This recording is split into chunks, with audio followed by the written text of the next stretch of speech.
কতদিন পর নিজেকে নিয়ে কিছু কথা লিখলাম। ধ্বংসের দিকে তাকিয়ে মুচকি হাসি দেওয়া এক অদ্ভুত মানুষ আমি।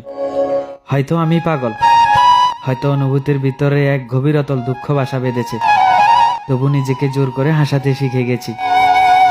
যেদিন ভিতরটা একেবারে ভেঙে গিয়েছিল, সেদিনও বাহির থেকে এক চিলটে হাসি মুখে নিয়ে সবার সামনে দাঁড়িয়েছিলাম।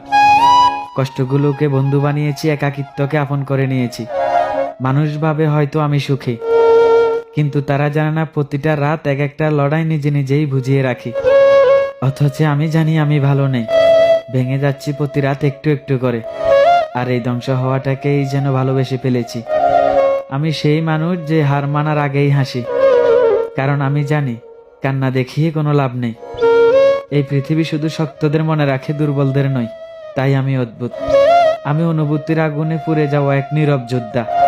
আমার জীবনে কোনো সুখের গল্প নেই, এটা নিঃশব্দ বিপ্লব, যেখানে হাসির আড়ালে লুকানো থাকে হাজারো না বলা কথা।